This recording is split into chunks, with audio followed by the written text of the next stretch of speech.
Bulletin का आगाज करेंगे। उप मुख्यमंत्री दिया कुमारी ने जयपुर के संस्थापक और उनके पूर्व महाराजा सवाई जयसिंह की जयंती के मौके पर स्टेच्यू सर्किल पहुंचकर दीप प्रज्वलित किया और उन्हें श्रद्धांजलि दी।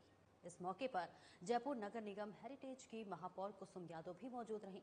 इस दौरान उप मुख्यमंत्री ने कहा कि जयपुर को एक नियोजित शहर के रूप में बसाया गया था, जो अपने स्थापत्य और चौड़ी सड़कों के लिए विख्यात था, और आज भी हम जयपुर शहर के सड़कों पर योजनाबद्ध तरीके से बनी सुविधाओं का उपयोग कर रहे हैं। उन्होंने कहा कि जयपुर अब एक यूनेस्को वर्ल्ड हेरिटेज सिटी है और ये हम सब की जिम्मेदारी है कि हम जयपुर के विकास को तो संजोने का काम करें। वहीं दिया कुमारी ने जो है कहा कि हेरिटेज को बचाने के लिए साथ ही शहर को स्वच्छ रखने की जिम्मेदारी न केवल सरकार को और स्थानीय प्रशासन की है, बल्कि शहर के नागरिकों की भी है। इस मौके पर उप मुख्यमंत्री दिया कुमारी ने आह्वान किया कि जयपुर शहर को स्वच्छता के मामले में देश के टॉप 3 शहरों में शामिल करने के प्रयास किए जाएं।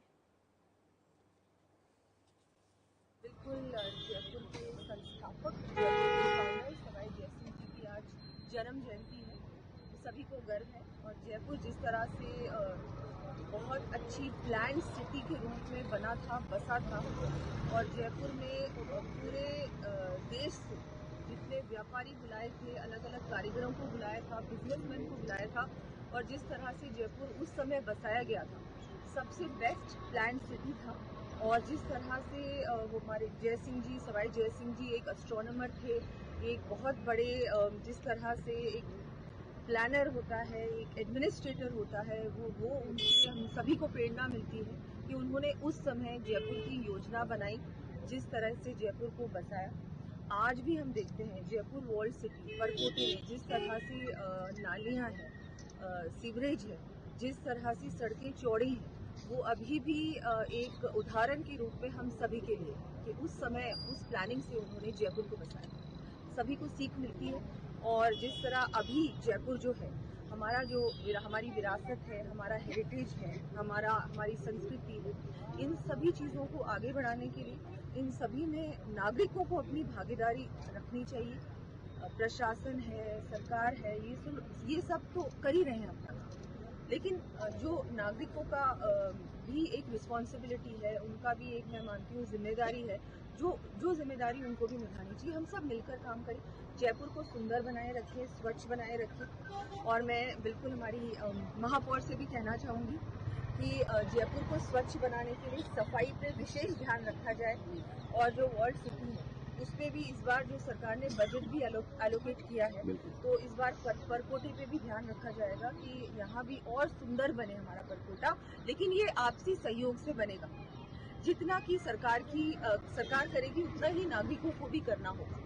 जयपुर का स्थापना दिवस भी आने वाला है 23 नवंबर।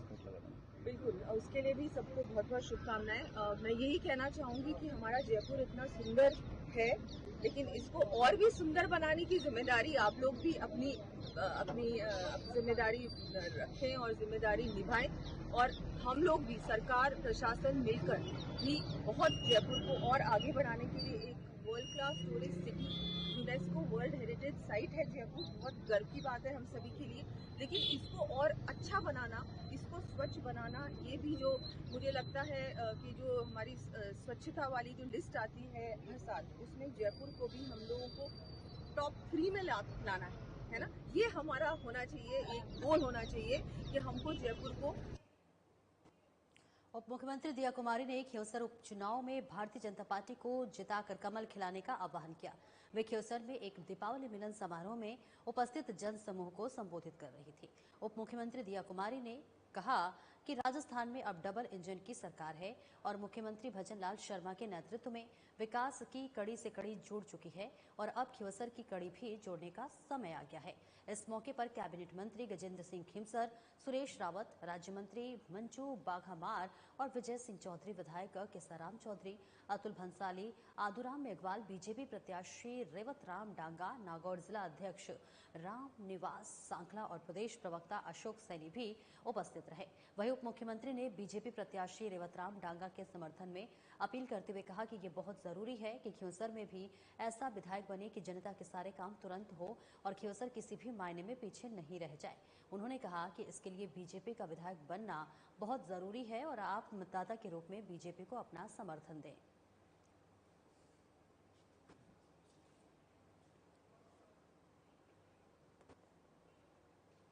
और नागौर राष्ट्रीय लोकतांत्रिक पार्टी से विधानसभा उपचुनाव में खियोसर विधानसभा से आरजेपी उम्मीदवार कनिका बेनीवाल के मुख्य चुनावी कार्यालय का शुभारंभ प्रेमनगर खियोसर में हुआ। पूर्व विधायक इंदिरा देवी बावरी, सांसद हनुमान बेनीवाल, पूर्व विधायक नारायण बेनीवाल खियोसर से पूर्व प्रधान पुनाराम मेघवाल, आरजेपी नेता मेघ सिंह चौधरी सहित कई नेता मौजूद रहे। इस दौरान आरजेपी उम्मीदवार कनिका बेनीवाल ने कहा कि खियोसर के अनवरत विकास के लिए बॉटल के चिन्ह पर मतदान करें। वहीं पूर्व विधायक इंदिरा देवी बावरी ने कहा कि राष्ट्रीय लोकतांत्रिक पार्टी की जो है एक ऐसी पार्टी है जिसने मारवाड़ में बावरी समाज का पहला विधायक बनाया। वहीं पूर्व विधायक नारायण बेनीवाल ने कनिका बेनीवाल के समर्थन में मतदान की अपील की। इसी के साथ सांसद हनुमान बेनीवाल ने कहा कि खियोसर में लाइम स्टोन प्रचुर मात्रा में है, लेकिन सरकारों ने कभी किसानों के हित की बात नहीं सोची है। और वहीं उन्होंने कहा कि खियोसर में रिकॉर्ड सड़कें बनी और अब बची हुई ढाड़ियों में भी चौड़ी सड़कें बना दी जाएगी। नागौर राष्ट्रीय लोकतांत्रिक पार्टी से विधायक उपचुनाव में खियोसर विधानसभा से आरजेपी उम्मीदवार कनिका बेनीवाल के मुख्य चुनावी कार्यालय का जो शुभारंभ है उसमें आपको बताते चले कि तमाम लोगों ने शिरकत की। पूर्व विधायक नारायण बेनीवाल, खियोसर से पूर्व प्रधान पुनाराम मेघवाल, आरजेपी नेता मेघ सिंह चौधरी सहित कई लोग मौजूद रहे। इस दौरान आरजेपी उम्मीदवार कनिका बेनीवाल ने कहा कि खियोसर के अनवरत विकास के लिए बॉटल के चिन्ह पर मतदान करें। और वहीं पूर्व विधायक इंदिरा देवी बावरी ने कहा कि राष्ट्रीय लोकतांत्रिक पार्टी ही एक ऐसी पार्टी है जिसका मारवाड़ में समाज में पहला विधायक बनाया।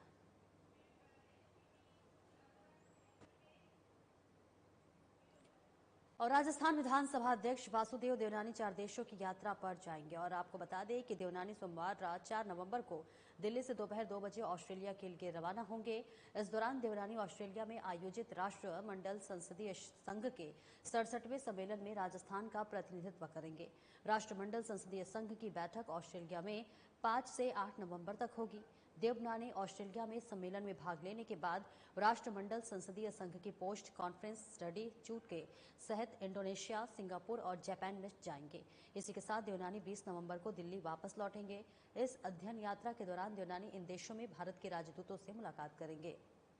साथ ही देवनानी इस देशों के विधायी निकायों का अवलोकन करेंगे और संसदीय प्रतिनिधियों से लोकतांत्रिक मूल्यों के सुदृढ़ीकरण से संबंधित विभिन्न विषयों पर विचार विमर्श करेंगे।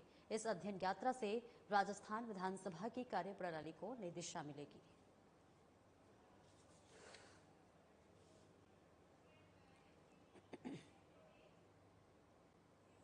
और जयपुर में दीपावली पर सबसे अच्छी सजावट के नाम घोषित किए गए। जी हां, बता दें जयपुर पुलिस कमिश्नरेट ने सजावट के पुरस्कारों की घोषणा की है। हर साल की तरह पहला, दूसरा, तीसरा और सांत्वना पुरस्कार प्रदान किए गए। परकोटे के बड़े बाजार में जौहरी बाजार प्रथम, चांदपोल बाजार द्वितीय और रास्ता तृतीय और किशनपोल बाजार को सांत्वना पुरस्कार मिला। उधर बापू बाजार प्रथम, नेहरू बाजार द्वितीय, इंदिरा बाजार तृतीय रहा। इसी के साथ परकोटे के बाहर से बड़े बाजार में हल्दियों का रास्ता प्रथम, लालजी सांड का रास्ता द्वितीय, घीवालों का रास्ता तृतीय स्थान पर रहा।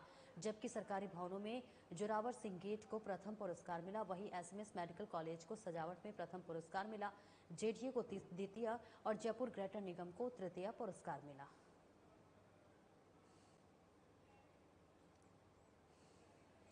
तो जयपुर में दीपावली पर सबसे अच्छे सजावट के नाम घोषित किए गए हैं। जयपुर पुलिस कमिश्नर ने सजावट के पुरस्कारों की घोषणा की है। और इसी के साथ साथ ये तस्वीरें भी हम आपको दिखा रहे हैं, जहां पर हर साल की तरह पहला, दूसरा और तीसरा और सांत्वना पुरस्कार प्रदान किए गए। परकोटे के बड़े बाजार में जोहरी बाजार जो था वो प्रथम स्थान पर आया, चांदपोल बाजार द्वितीय स्थान पर रहा और इसी के साथ साथ चौड़ा रास्ता तृतीय और किशनपोल बाजार को सांत्वना पुरस्कार मिला है। और बीजेपी प्रदेशाध्यक्ष मदन राठौर ने सभी प्रदेशवासियों को दीपावली के पावन पर्व की शुभकामनाएं दी। मदन राठौर ने पूजा अर्चना करके प्रदेश की खुशहाली और समृद्धि की कामना की, प्रार्थना की और इस मौके पर पार्टी के कार्यकर्ताओं, व्यापारियों और स्थानीय नेताओं ने बीजेपी प्रदेशाध्यक्ष मदन राठौर को दीपावली की हार्दिक शुभकामनाएं दी। साथ ही प्रदेश में होने वाले उपचुनाव में जीत की अग्रिम शुभकामनाएं दी। मदन राठौर ने कहा कि पार्टी के कार्यकर्ता त्योहार के अवसर पर भी उपचुनाव की तैयारी में लगे हुए हैं और इन सभी कार्यकर्ताओं के त्याग और अथक परिश्रम से ही राजस्थान में बीजेपी की सरकार बनी है और आगामी उपचुनाव में भी सभी 7 सीटों पर बीजेपी के प्रत्याशी विजय हासिल करेंगे। मदन राठौर ने कहा कि देश के यशस्वी प्रधानमंत्री नरेंद्र मोदी के नेतृत्व में हमारी डबल इंजन की सरकार किसानों, गरीबों, युवाओं और महिलाओं के लिए योजनाएं लागू कर प्रदेश को विकास, सुरक्षा और स्थिरता की नई राह पर ले जा रही है। दीपावली के शुभ मौके पर जयपुर में बीजेपी प्रदेश कार्यालय में हर साल की तरह इस साल भी पूजा अर्चना का आयोजन किया गया, जिसमें प्रदेश के उप मुख्यमंत्री प्रेमचंद बैरवा, जयपुर सांसद मंजू शर्मा, बीजेपी प्रदेश महामंत्री शबन बगड़ी, बीजेपी प्रदेश उपाध्यक्ष मुकेश दाधीच, पूर्व सांसद रामचरण बोहरा, हवा महल विधायक बाल मुकुंदाचार्य सहित तमाम नेताओं और कार्यकर्ताओं ने शिरकत की। इस दौरान उप मुख्यमंत्री प्रेमचंद बैरवा ने दीपावली, गोवर्धन पूजा और भाई दूज के मौके पर प्रदेशवासियों को हार्दिक शुभकामनाएं दी और आगामी उपचुनाव में बीजेपी की जीत के लिए और प्रदेश की खुशहाली के लिए प्रार्थना की।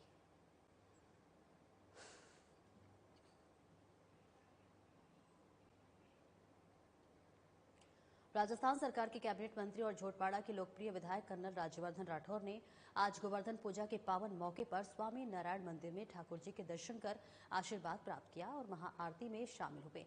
कर्नल राज्यवर्धन राठौर ने इस मौके पर ठाकुर जी से देश और प्रदेश की सुख, समृद्धि और शांति के लिए प्रार्थना की।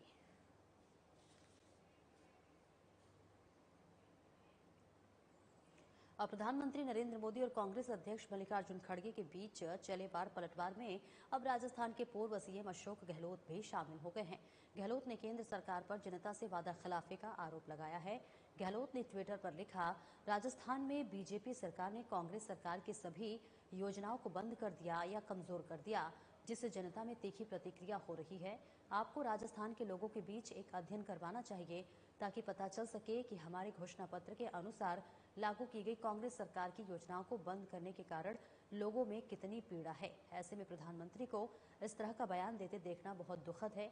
इनकी सरकार 2014 और 2019 में जनता के लिए किए गए वादे को पूरा करने में विफल रही है।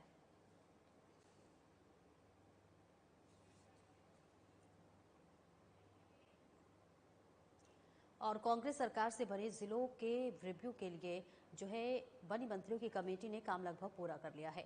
उपचुनाव के बाद कमेटी सरकार को रिपोर्ट सौंपेगी। सरकार नवंबर में गहलोत राज्य के छोटे जिलों को खत्म करने या बरकरार रखने पर फैसला करेगी। मंत्रियों की कमेटी का भी मानना है कि मापदंडों को पूरा नहीं करने वाले जिलों को मर्ज कर देना चाहिए। रिव्यू कमेटी गहलोत राज्य के छोटे जिलों को खत्म करने की सिफारिश करेगी। रिव्यू कमेटी में शामिल कई मंत्रियों ने इस तरह के संकेत दिए हैं। पूर्व आईएएस ललित के पवार रा कमेटी की रिपोर्ट के आधार पर मंत्रियों ने हर जिले पर अपनी राय दी है, जो कि जिले मापदंड पूरे कर रहे हैं। जहां जनसंख्या और क्षेत्रफल ज्यादा है, लोगों की सुविधा के लिए जिला बनना जरूरी है, उन जिलों का बरकरार रखने की सिफारिश होगी।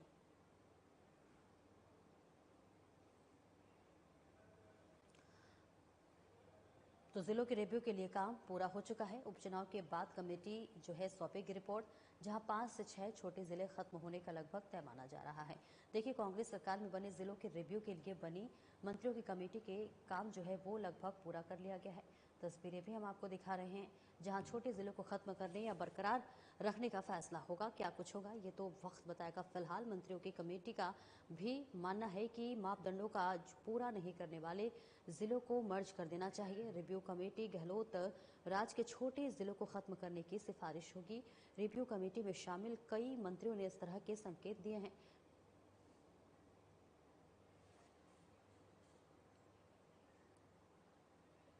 हरियाणा विधानसभा चुनाव में बीजेपी की जीत के बाद राजस्थान बीजेपी के पूर्व प्रदेशाध्यक्ष सतीश पूनिया का राजनीतिक कद बढ़ा है।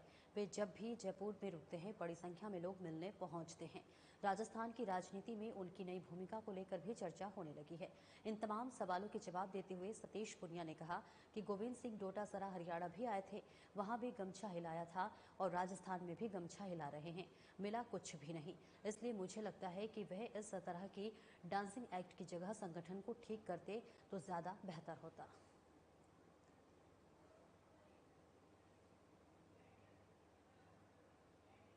तो हरियाणा विधानसभा चुनाव में बीजेपी की जीत के बाद राजस्थान बीजेपी के पूर्व प्रदेशाध्यक्ष सतीश पूनिया का राजनीतिक कद बढ़ा है और वे जब भी जयपुर में रुकते हैं बड़ी संख्या में लोग मिलने पहुंचते हैं। राजस्थान की राजनीति में उनकी नई भूमिका को लेकर भी चर्चा होने लगी है। इन तमाम सवालों के जवाब देते हुए सतीश पूनिया ने कहा कि गोविंद सिंह डोटासरा हरियाणा भी आए थे, वहां भी गमछा हिलाया था और राजस्थान में भी गमछा हिला रहे हैं, मिला कुछ भी नहीं।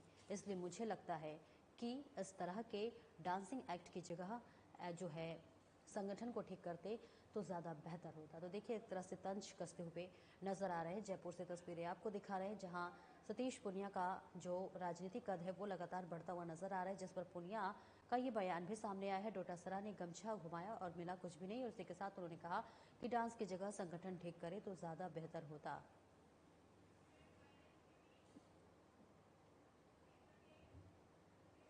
और राजस्थान विधानसभा के नेता प्रतिपक्ष टीकाराम जूली ने कहा कि राज्य सरकार नए जिलों की समीक्षा के नाम पर प्रदेश में अस्थिरता और असमंजस की स्थिति उत्पन्न कर रही है।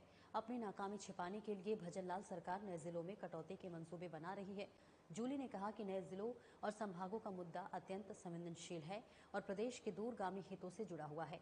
इस महत्वपूर्ण मुद्दे पर चर्चा के लिए सरकार राजस्थान विधानसभा का विशेष सत्र बुलाने और सदन को विश्वास मिले। नेता प्रतिपक्ष टीकाराम जूली ने कहा कि पूर्व आईएएस अधिकारी ललित के पवार ने नए जिलों को लेकर अपनी रिपोर्ट 2 महीने पहले राज्य सरकार को सौंप दी है। सरकार के वरिष्ठ मंत्रियों की सब कमेटी इसके आधार पर नए जिलों की समीक्षा की बात कर रही है, लेकिन सरकार के मंत्री नए जिलों को लेकर निरंतर विवादास्पद बयान दे रहे हैं। अनेक नए जिलों के प्रति भंजनलाल सरकार के मंत्रियों का पूर्वाग्रह जग जाहिर है।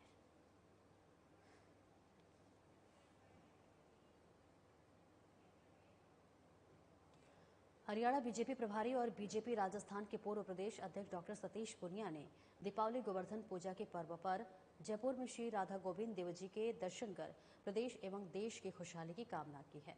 तस्वीरें दिखा रहे हैं। इस मौके पर मंदिर प्रांगण में सफाई और स्वच्छता का संदेश देते हुए प्रधानमंत्री नरेंद्र मोदी सरकार के स्वच्छ भारत मिशन को मजबूती से आगे बढ़ाने का पार्टी कार्यकर्ताओं और आमजन से अपील की। तो हरियाणा बीजेपी प्रभारी और बीजेपी राजस्थान के पूर्व प्रदेश अध्यक्ष डॉक्टर सतीश पूनिया ने दीपावली गोवर्धन पूजा के पर्व पर जयपुर में श्री राधा गोविंद देव जी के दर्शन कर प्रदेश एवं देश की खुशहाली की कामना की है।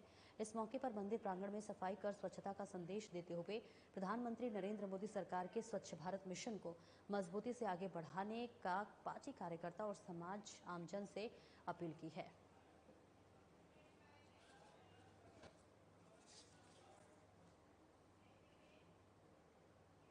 बांसवाड़ा में एक दर्दनाक सड़क हादसा हो गया है। जी हां, सूचना के मुताबिक बांसवाड़ा से साबला जाते समय एक स्कॉर्पियो अनियंत्रित होकर पुलिया से नीचे गिर गया। इस हादसे में स्कॉर्पियो सवार 2 युवकों की दर्दनाक मौत हो गई, जबकि एक व्यक्ति गंभीर रूप से घायल है, जिसका इलाज जिला अस्पताल में चल रहा है। तस्वीरें आपको दिखा रहे हैं। फिलहाल पुलिस पूरे मामले की छानबीन में जुटी हुई है।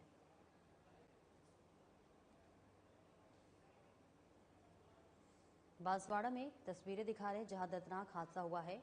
जहां पर साबला जाते समय एक स्कॉर्पियो नियंत्रित होकर पुलिया से नीचे गिर गई है और हादसे में जो है स्कॉर्पियो सवार 2 युवकों की दर्दनाक मौत हो गई है। बेहद दुखद घटना, जबकि एक व्यक्ति है उस गंभीर रूप से घायल है, जिसे अस्पताल ले जाया गया।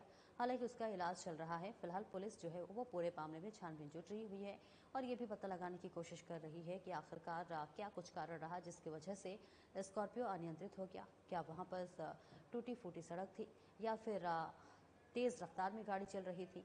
इसके अलावा क्या कुछ कारण हो सकता है? पुलिस हर पहलू से जांच पड़ताल कर रही है।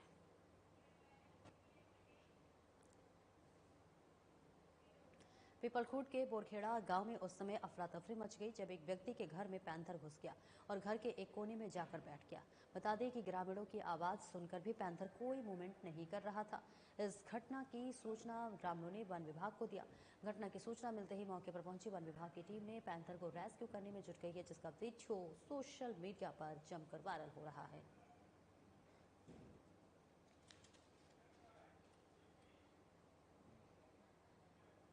देवासी समाज रानीवाड़ा की तरफ से अखिल भारतीय रबारी देवासी समाज की 3 दिवसीय डे नाइट क्रिकेट प्रतियोगिता का आयोजन किया जा रहा है और इस प्रतियोगिता का आयोजन रानीवाड़ा के निकटवर्ती जालेरा कला गांव में स्थित आपेश्वर खेल मैदान में किया जाएगा। इसी के साथ देवासी समाज सेवा संगठन के अध्यक्ष बीएनआर ने बताया कि साधु संतों के पावन सानिध्य और राजनेताओं की मौजूदगी में 4 नवंबर से क्रिकेट प्रतियोगिता का आगाज किया जाएगा। वहीं वीएन ऑल ने बताया कि 3 दिवसीय क्रिकेट प्रतियोगिता में पूरे देश भर से करीब 24 टीम भाग लेंगी। इस क्रिकेट प्रतियोगिता के आयोजन को लेकर लगभग सभी तैयारियां पूरी कर ली गई हैं। वहीं 6 नवंबर को प्रतियोगिता का समापन समारोह होगा, जिसमें विजेता टीमों का सम्मान किया जाएगा।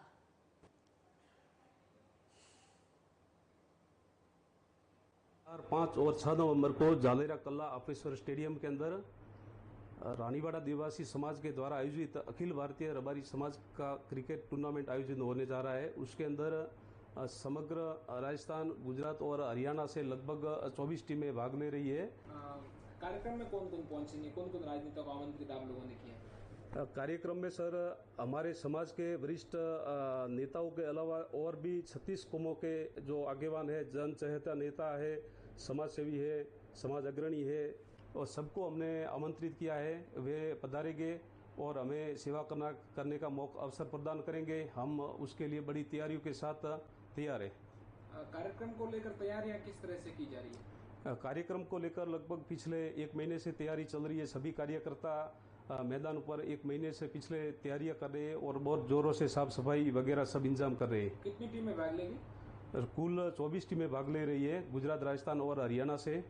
रानीवाड़ा के देवासी समाज से क्या अपील करना चाहोगे इस क्रिकेट टूर्नामेंट को लेकर? रानीवाड़ा के देवासी समाज के हम अपील करना चाहते हैं कि आप सब इस टूर्नामेंट को अपना खुद का मतलब अपने घर का कोई आयोजन हो, इस तरह आप इस टूर्नामेंट को सफल बनाने के लिए आप सब सहयोग कीजिए।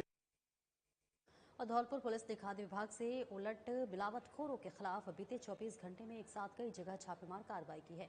पुलिस की मुस्तैदी से बड़े स्तर पर नकली मावा मिठाई और मिल्क केक की खेप पकड़ी गई है। एक साथ कई जगह हुई कार्रवाई के बाद बड़े स्तर पर मिलावटी सामान पकड़े जाने पर मोबाइल फॉरेंसिक टेस्टिंग लैब से उनके नमूने लिए गए हैं, जिसमें प्रारंभिक जांच में यह मावा मिलावटी पाया गया है। कार्रवाई की सूचना खाद्य विभाग को दी गई है। इसके बाद खाद्य विभाग की टीम ने मिलावटी मावे को नष्ट करते हुए सैंपल लिए हैं और एक साथ बड़ी मात्रा में मिलावटी सामान मिलने के बाद भी खाद्य विभाग ने किसी के खिलाफ कोई कानूनी मामला दर्ज नहीं कराया, जिससे खाद्य विभाग की कार्रवाई पर सवालिया निशान खड़े हो गए हैं।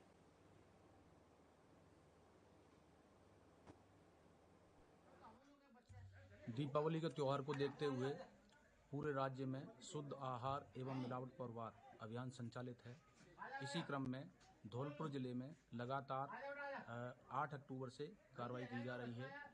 इसी के तहत आज श्रीमान जिला पुलिस अधीक्षक महोदय के निर्देश अनुसार सुबह बदरिका में एक कोल्ड स्टोरेज में मिक्स केक रखा हुआ था, जिसमें से नमूना लेकर के करीब 2220 किलो मिक्स केक जो बदबूदार था उसको नष्ट करवाया गया मौके पर गड्ढा खुलवा करके। दूसरी कार्रवाई में बोधपुरा में नन्हे खाम मावा भंडार, जिसमें 4 नमूने लिए गए हैं।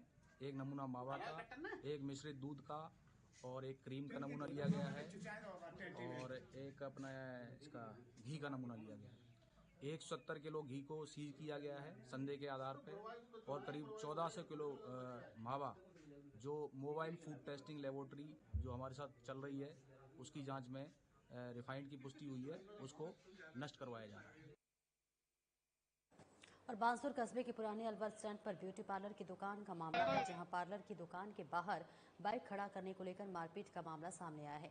आरोप है कि ब्यूटी पार्लर संचालिका ने बाइक सवार पिता पुत्र के साथ मारपीट कर दी, जिसके बाद सड़क के दोनों ओर लंबा जाम लग गया। वहीं मौजूद लोगों ने महिला की बदसलूकी को लेकर आक्रोश जताया। मौके पर पुलिस पहुंची तो महिला पुलिस के साथ भी उलझ पड़ी। महिला ने पुलिसकर्मियों के कपड़े फाड़ दिए। मौजूद लोगों ने कहा कि महिला आए दिन लोगों से उलझती रहती है और अभद्रता करती है। जब मैं वहाँ से आ रहा था सब्जी लेने के लिए, बोले कच्चे नारियल लेने के लिए, तो मैं उसके सामने गाड़ी खड़ी कर दी। मेरे को वो बोली अब थोड़ा सा आगे सरका लो गाड़ी। मैं आगे सरका लिया, फिर मैं चल दिया। फिर दूसरा वो मोटरसाइकिल बीच रोड बीच करने लग गया। फिर वो मैं उसका हाथ पकड़ के मैं बाइक इधर करके मैं कर देता हूँ। ये बात थी, उस पर लड़ाई झगड़ा करने लग गया। नहीं, आपके कहाँ मारी? मेरी एक तो ये लग रही सामने, एक गला बीच। और फिलहाल इस बुलेटिन में इतना ही। दीजिए इजाजत। नमस्कार।